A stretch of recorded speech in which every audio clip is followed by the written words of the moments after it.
10:19 p.m. Big powerful thunderstorms in progress in Arkansas and Missouri with multiple tornado warnings and a slew of severe thunderstorm warnings that run all the way from North Texas up into the state of Iowa. These are storm reports just from the last 12 hours, and we're just covered up out over the central part of the country. I think the map could look something like that around here by tomorrow night. Well, tracking the storms from the west, we'll just run this in fast motion, then I'm going to show you a slower paced version of it. We'll keep track of isolated storms like that one around 7 p.m. on Tuesday. But this is the main wave that will be moving to the southeast through Tuesday night into the very early hours of Wednesday morning. It's going to take most of the instability with it, so by the time we're finished with this, we will see some drier weather showing up for a couple of days, at least through the end part of this week. Let's talk about the threats, though, for Tuesday in particular. This is an alert day because we think the risk of tornadoes is fairly substantial up in North Alabama. It does decrease a little bit from Birmingham southward, but I don't want you to let your guard down. This could be a pretty nasty day tomorrow.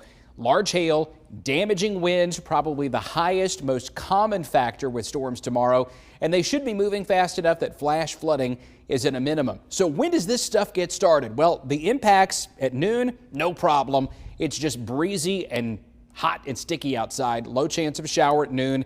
3 o'clock, storms are developing to the northwest of Birmingham, and by 7 p.m., I expect we'll have some severe thunderstorm warnings, maybe even a few tornado warnings in progress across the northern half of the state. The Storm Prediction Center already outlining us with this enhanced risk of severe weather. And it's not a watch, it's not a warning, it's part of that ready, set, go mentality. This is get ready, storms are coming. And then if a watch happens to be issued for your county tomorrow, it gives you a specific timeline when the start and when the finish is. And then if a warning is issued, that's the moment that you take action. And should warnings be issued, this is when we think they will happen.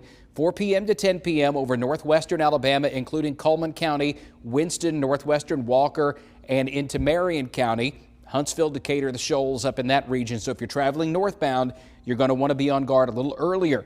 For Jefferson County and southern Walker, Tuscaloosa, most of Shelby County, Talladega, St. Clair, Etowah, Calhoun, and Cherokee, as well as Blount County, Pickens County, too.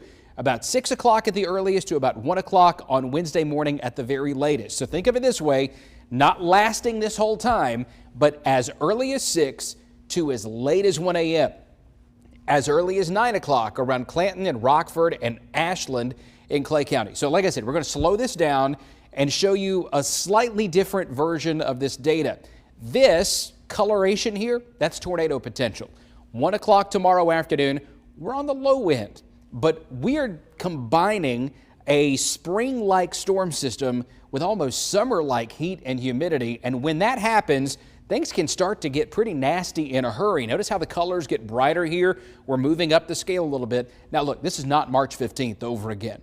We're not dealing with that. This is not the same thing that happened up in Kentucky last Friday.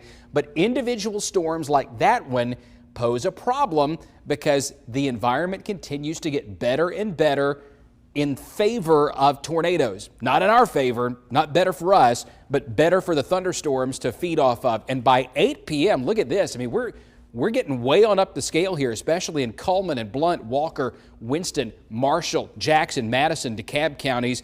Those storms may be the most intense of all, but as they come through the Birmingham metro, very high wind gusts are expected. I do think a lot of us are going to be without electricity, maybe for a day or two following this event. So that definitely qualifies as a first warning alert day tomorrow. Lots of rough weather coming in after 4 o'clock tomorrow evening. After that, the showers are out of here. Wednesday, Thursday, Friday looking dry. A low chance of an isolated storm by Saturday. Increasing chances of rain again Sunday into Monday.